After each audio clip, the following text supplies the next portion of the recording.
Hello दोस्तों, हर हर महादेव।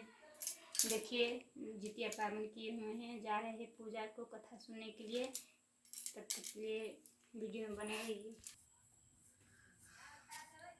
देखिए दोस्तों, ये है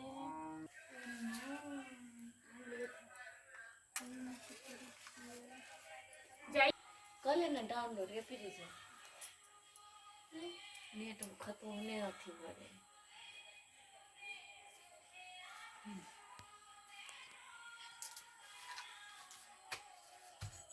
देखो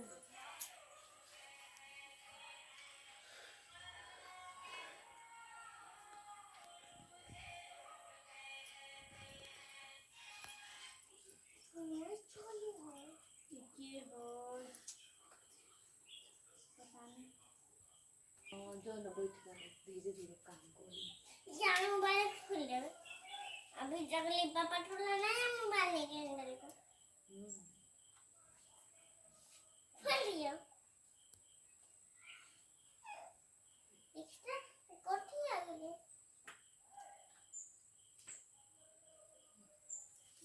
नैमिषारण्य के निवासी ऋषियों ने संसार के कल्याणार्थ सूत जी से पूछा, हे सूत, कराल कालिका में लोगों के बालक किस तरह दीर्घायु होंगे, सो कहिए।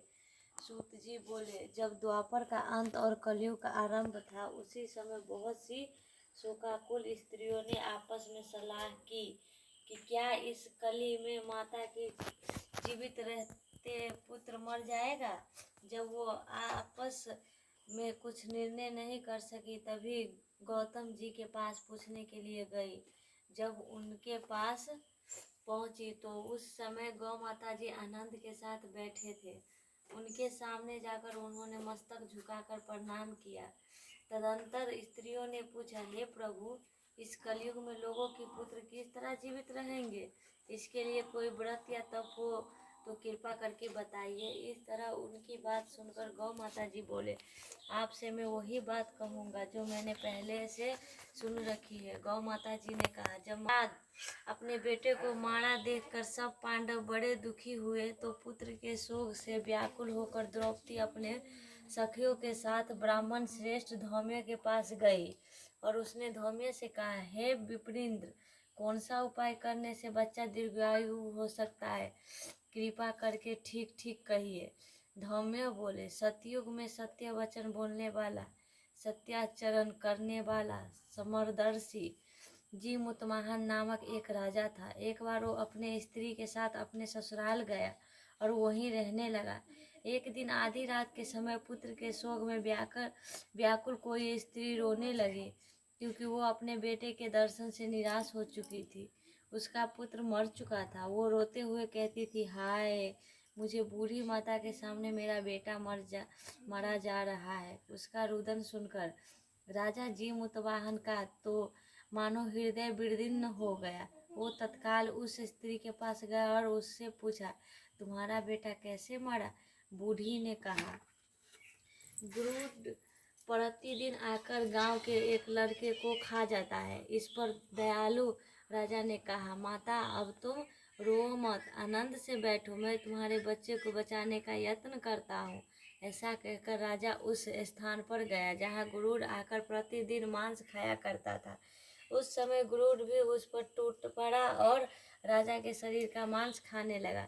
जब अतिशय तेजस्वी गुरु ने राजा का बायां अंग खा लिया तो झटपट राजा ने अपने दाहिनी अंग फेर कर गुरुड़ के सामने कर दिया।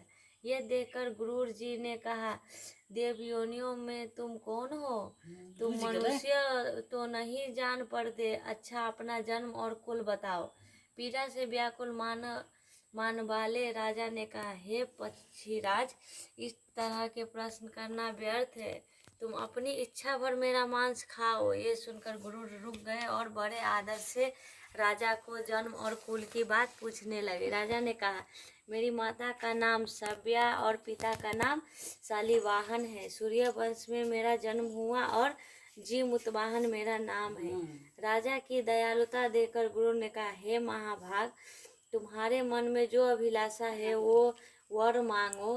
राजा ने कहा, हे पंछीराज, यदि आप मुझे वर दे रहे हैं तो वर दीजिए कि आपने जब अब तक जितने प्राणियों को खाया है वो सब जीवित हो जाए। हे स्वामी, अब से आप यहाँ बालकों को न खाए और कोई ऐसा उपाय करे कि जहाँ जो उत्पन्न हो वो लोग बहुत दिनों तक जीवित रहे। धौमियों ने कहा स्नान करे कि पंछीराज गुरुंग राजा को वरदान देकर स्वयं अमृत के लिए नागलोक चले गए। वहां से अमृत लाकर उन्होंने उन मरे मनुष्य के हड्डियों पर बरसाया। ऐसे करने से सब लोग जीवित हो गए जिनको कि पहले गुरुर ने खाया था। राजा के त्याग और गुरुर की कृपा से वह बालों को बहुत कष्ट दूर हो गया। उस समय राजा एक शरीर की शोभा दूनी हो गई थी। राजा की दयालुता देखकर गुरुर ने फिर कहा, मैं संसार के कल्याणार्थ एक और वरदान दूंगा। आज आश्विन कृष्ण सप्तमी से रहित शुभ अष्टमी तिथि है। आज ही तुमने यहाँ की प्रजा को जीवन दान दिया है। हे वत्स्य, अब से यह दिन ब्रह्मा भाव को हो गया है। जो मूर्ति भेद से विविध नामों से विख्यात है वही त्रैलोक्य से पूजित दुर्गा अमृत प्राप्त करने के अर्थ में जीवित पुत्रिका कहलाई है। सो इस तिथि को जो स्त्रियां उस जीवित पुत्रिका की और कुश की आकृति बनाकर तुम्हारी पूजा करेगी तो दिनों दिन उनका सौभाग्य बढ़ेगा और वंश की भी बढ़ती होती रहेगी। हे महाभाग, इस विषय में विचार करने की भी आवश्यकता नहीं है। हे राजन, सप्तमी से रहित और उदया तिथि की अष्टमी को व्रत करे, यानी सप्तमी विद अष्टमी जिस दिन हो उस दिन व्रत न करे। शुद्ध अष्टमी को व्रत करे और नवमी के पारण करे। यदि इस पर ध्यान न दिया गया तो फल नष्ट हो ही जाएगा और सौभाग्य तो अवश्य नष्ट हो जाएगा। जी मुतवाहन का इस तरह का वरदान